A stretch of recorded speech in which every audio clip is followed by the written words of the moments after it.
Hello everyone, welcome to YouTube channel of SPC. पिछले lecture में हम लोगों ने देख लिया था क्या, charging of capacitor through R. आज का जो हमारा ये लेक्चर है, इसमें हमें क्या करना है, डिस्चार्जिंग ऑफ कैपेसिटर करना है। माने तो हमारा कैपेसिटर फुल चार्ज स्टोर करके बैठा हुआ है, उसको अब क्या कराना है, डिस्चार्ज की तरफ लेके जाना है। माने कि जो हमारा सेल लगा हुआ था उसको कनेक्टिविटी से अब क्या करना है, बाहर निकालना है और डायरेक्टली सी को किसके साथ कनेक्ट करना है, आर के साथ कनेक्ट करना है, बस। ठीक। जैसे ही हम लोग ऐसा करेंगे तो जो हमारा चार्ज था, स्टोर बैठा हुआ था किसके अंदर, कैपेसिटर के अंदर, वो क्या होने लगेगा, अब डिस्चार्ज होने लगेगा। ठीक है। हम लोग देखते हैं कि हम लोगों की जो एलईडी बल्ब्स होते हैं या कुछ ऐसे होते हैं, ये अचानक से बंद नहीं होते। ये कैसे बंद होते हैं, कुछ ऐसे जलते रहते हैं, धीरे से बंद होता है ना, इस तरीके से। इसका मतलब कि इनके अंदर क्या लगे हैं, कैपेसिटर लगे हैं, जो उसको धीरे धीरे क्या करते हैं, बंद करते हैं। ठीक है। ये क्या है, डिस्चार्जिंग का प्रोसेस है। चलो, तो हम लोग क्या करेंगे, सबसे पहले हम लोगों ने बनाया एक अपना कैपेसिटर, एक इंडक्टर, रेजिस्टर, और अब ये डायरेक्टली कनेक्टेड है किसी की के साथ।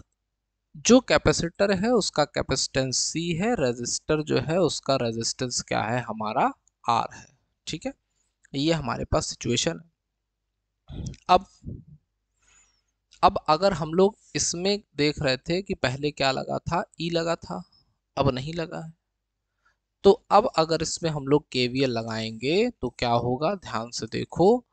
According to Kirchhoff voltage law, इसके क्रॉस पोटेंशियल VC, इसके क्रॉस पोटेंशियल VR, और फाइनल पोटेंशियल क्या लगा है हमारे पास, नहीं लगा है, तो क्या लेंगे, शून्य। ठीक। अब अब क्या करें, अब करना यह है कि VC क्या होता है, हमारा होता है Q बाई C, और VR क्या होता है, IR इक्वल्स टू क्या कर देंगे, 0। लेकिन हम लोग तो जानते हैं कुछ, क्या जानते हैं हम लोग, कि जो I होता है वो dQ बाई dt होता है। तो हमने रखा कि सिंस I इक्वल्स टू क्या होता है, dQ बाई dt, तो इसको पुट कर दो वहां पे। देयरफॉर क्या we get Q equals to C plus R dQ by dt equals to 0। ठीक। अब क्या होगा, इसको भेजते हैं अब इधर, या इसको भेजते हैं उधर, तो R dQ by D T equals to minus Q by C. अब Q को लाओ नीचे, किसके नीचे, dQ के नीचे।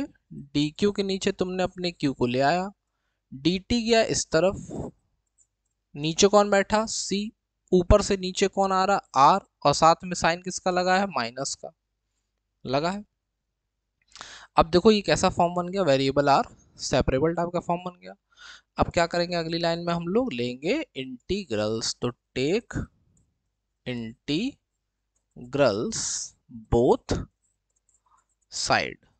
क्या करने वाले हैं, दोनों तरफ हम लोग इंटीग्रल लेने वाले हैं। ले लो, क्या होगा,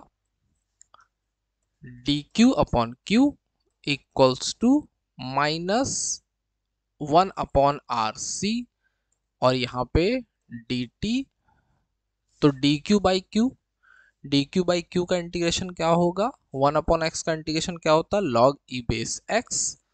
तो ये क्या हो जाएगा, log e base q equals to minus dt का इंटीग्रेशन t अपॉन में कौन बैठा, आर सी, प्लस कांस्टेंट ले लिया हमने b, इक्वेशन मान ली हमने 1, वेयर b इज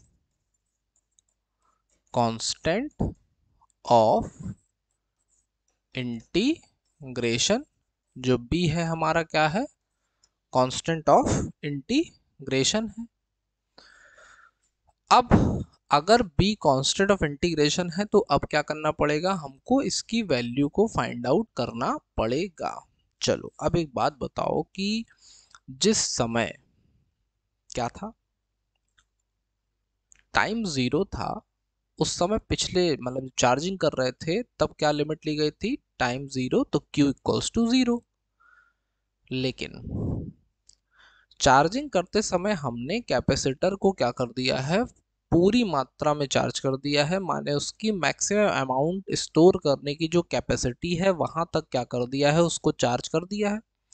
अगर उसको इतना चार्ज कर दिया है तब क्या होगा, तब होगा ये कि जब टाइम 0 होगा तो वो कितना चार्ज स्टोर किए बैठा होगा, Q नॉट। ठीक है, तो यहाँ पे इस लिमिट को ध्यान रखना है कि at t equals to 0 Q equals to क्या होगा, Q नॉट।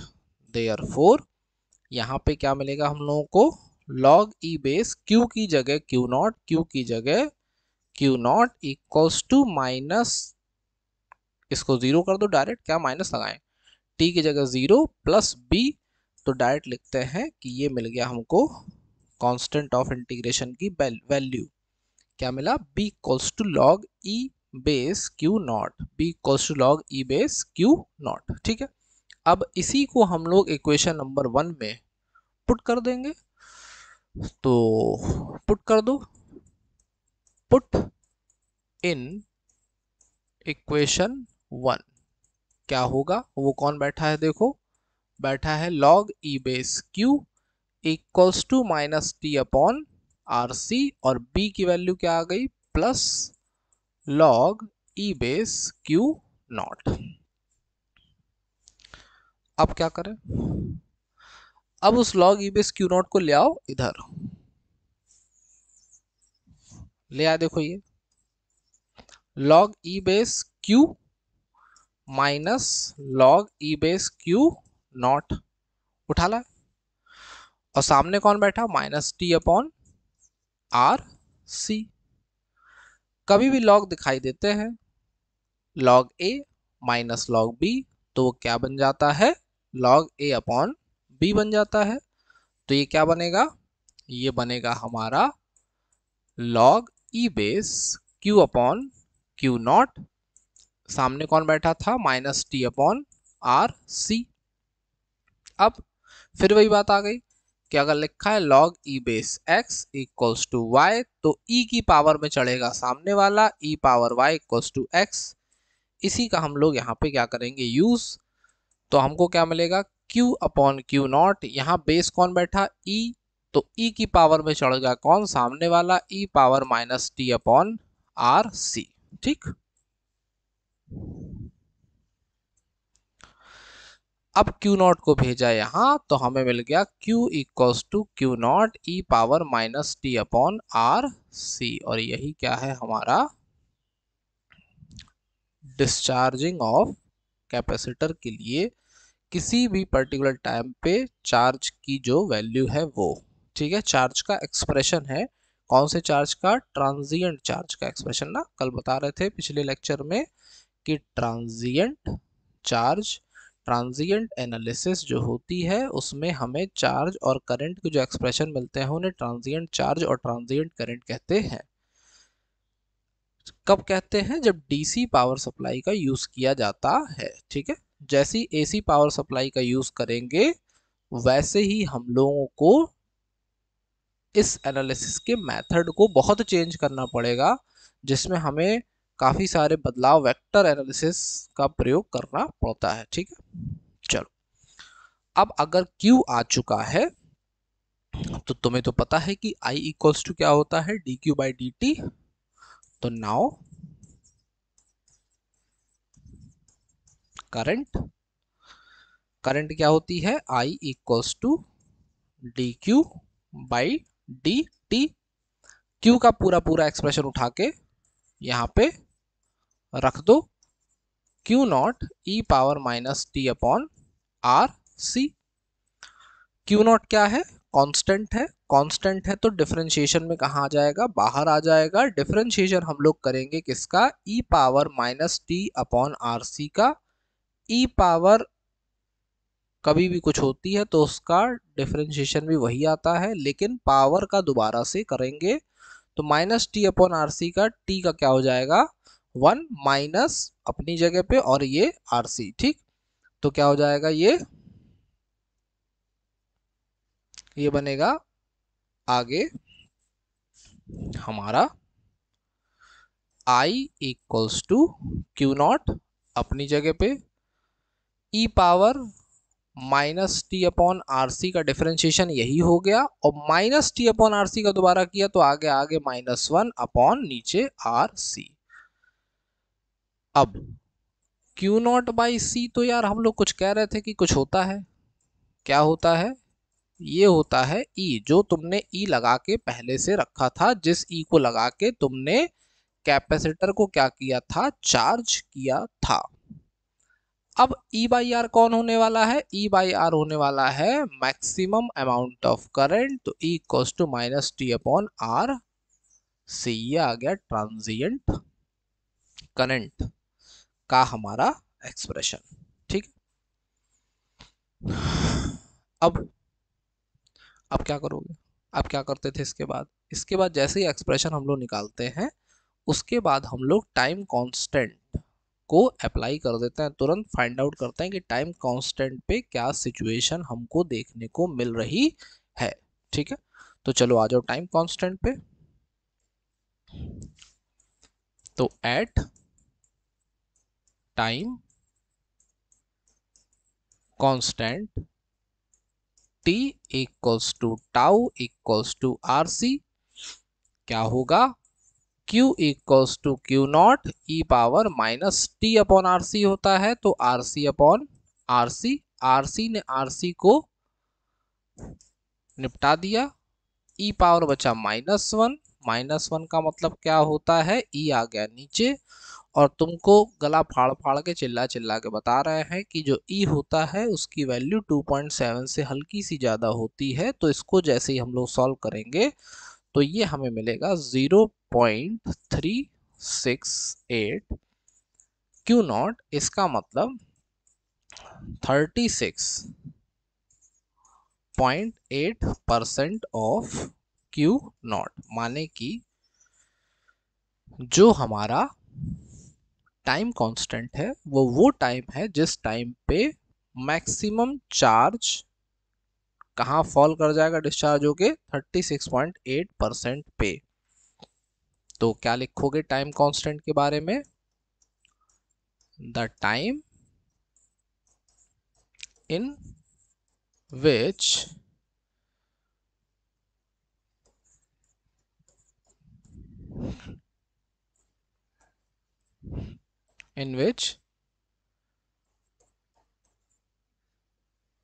वैसे ही लिखते हैं,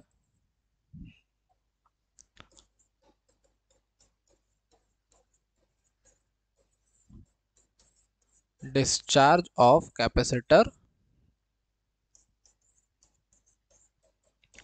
takes place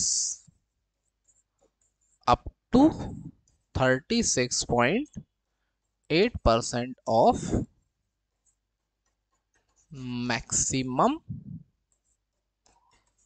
stored charge. Maximum stored जो चार्ज है उसका 36.8% तक क्या हो जाएगा, गिर जाएगा, ठीक है।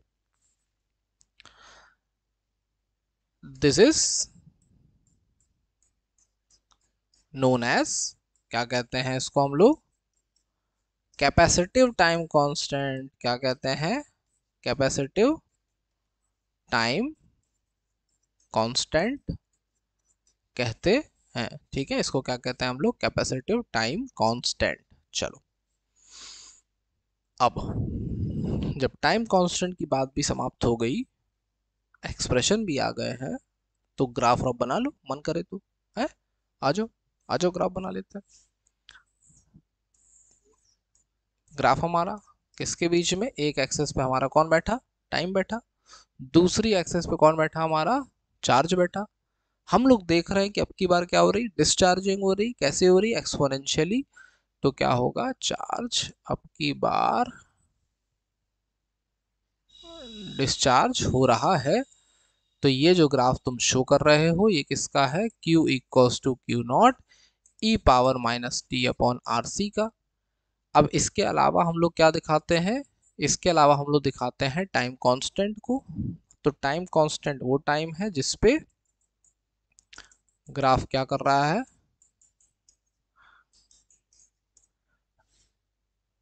तुमको दिखा रहा है कि 0.368 क्यू नॉट की वैल्यू किस टाइम पे तुमको क्या हो रही है, मिल रही है। तो ये कौन सा टाइम हो गया, टाइम कांस्टेंट वाला टाइम हो गया। ठीक है, चार्ज का अगर इस तरीके से बन रहा है तुम्हारा क्या ग्राफ, तो अब करंट का ग्राफ कैसे बनेगा।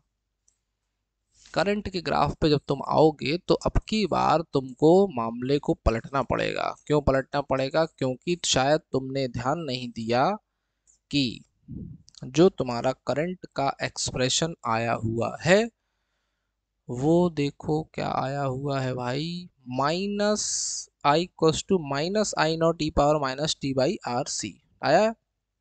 तो इस हिसाब से हम लोगों को क्या करना होगा, यह है हमारा ग्राफ। अब इसको कैसे बनाओगे, इसको कैसे बनाओगे, e power minus T by R C है, आगे कौन लगा है, माइनस लगा है। तो हम मान लेते हैं कि ये है माइनस आई नॉट, ये है तुम्हारा जीरो, और ये ग्राफ चढ़ेगा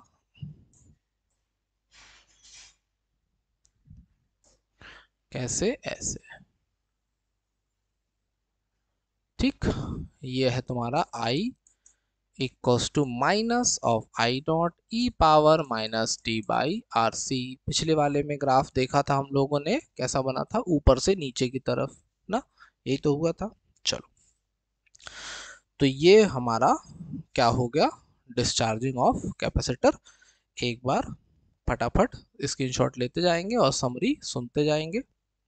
हम लोग क्या कर रहे हैं, हम लोग क्या कर रहे थे इसमें देखो, इसमें हम लोग सबसे पहले अपनी की को क्लोज कर दिया है, बैटरी को हटा दिया गया, सेल को दोनों को लगाया, V C plus V R equal to zero, I D Q by D T, variable को सेपरेबल किया, और हम कहाँ पहुंच गए इस सिचुएशन पे। उसके बाद क्या लेंगे, इंटीग्रल यहाँ पे कंसीडर कर लेंगे। अगली बार में इंटीग्रेट किया, कांस्टेंट ऑफ इंटीग्रेशन b आ गया। कांस्टेंट ऑफ इंटीग्रेशन b को निकालने के लिए हम लोगों ने अपना केस कंसीडर किया, t equals to zero. t equals to zero पे जो q होगा वो कितना होगा, q नॉट होगा। क्यों, क्योंकि हम लोगों ने पिछले केस में कितना मैक्सिमम चार्ज स्टोर करा दिया था, q नॉट। ठीक है, और उसको रखने के बाद जैसे ही हम लोग सिंप्लीफाई करेंगे तो हम लोगों को अपने ट्रांजिएंट चार्ज का एक्सप्रेशन मिल जाएगा। उस ट्रांजिएंट चार्ज के एक्सप्रेशन को तुम जैसे ही डिफरेंशिएट करोगे तो तुमको क्या मिलेगा, करंट का अपना एक्सप्रेशन मिल जाएगा। ठीक है, मिल गया करंट का एक्सप्रेशन। अब टाइम कांस्टेंट, जिसको हम लोग क्या कहते हैं, कैपेसिटिव टाइम कांस्टेंट कहते हैं। यहाँ पे t इक्वल्स टू क्या होगा, tau equals to R C. जैसे ही तुम चार्ज का एक्सप्रेशन रखोगे तो तुमको Q क्या मिल जाएगा, Q नॉट बाई ई, जिसको तुम सिंप्लीफाई करोगे तो हमें पता चलेगा कि ये तो भाई 36.8% ऑफ Q नॉट हो गया। माने कि टाइम वो टाइम है जिसमें चार्ज कितना फॉल कर जा रहा है, 36.8% ऑफ Q नॉट। इसके बाद जो हमारे एक्सप्रेशन थे उन एक्सप्रेशन से हमने एक ग्राफ प्लॉट किया, किसके बीच में, Q और E के बीच में। और ग्राफ बनाते समय ये बात हम लोग ध्यान रखेंगे कि गलती से भी हम लोग ये चीज़ ना भूलें कि हमें टाइम कांस्टेंट को भी ग्राफ में प्लॉट करना होगा। ठीक है, क्लियर कट बात। और जब भी चार्जिंग और डिस्चार्जिंग बताओगे तो तुम्हें पता है कि Q पता है तो I भी पता है, इसीलिए यहाँ पे ग्राफ I का भी दिखाएंगे। ये ग्राफ नीचे से क्यों जा रहा है, क्योंकि हमें दिख रहा है कि यहाँ पे कौन है, I नॉट, माइनस का क्या लगा है, चार्ज लगा है ना, माइनस का साइन लगा है, चार्ज नहीं, माइनस का साइन लगा है। इस वजह से इस ग्राफ का जो नेचर है वो इस तरीके का तुमको शो हो रहा है। ठीक है, चलो, तो कुल मिला के ये हो गई हमारी discharging of capacitor through R. ठीक है, अब विधिवत नोट्स बनाओ, रिवाइज जरूर करना है, रात को सोने से पहले एक बार रिवाइज करना है, सुबह उठने के बाद एक बार रिवाइज करना है। डेली आधा घंटा 1 घंटा ही रिवाइज करते रहोगे, कभी कंटेंट चाहे जितना हो जाए रिवीजन का टाइम उतना ही लगेगा, इस बात को ध्यान रखो। तो रिवीजन सबसे ज़्यादा मस्ट है, अगर नहीं कर पाए तो कुछ होने वाला है नहीं, समझ गए। चलो, पढ़ते रहो। जय हिंद, जय भारत।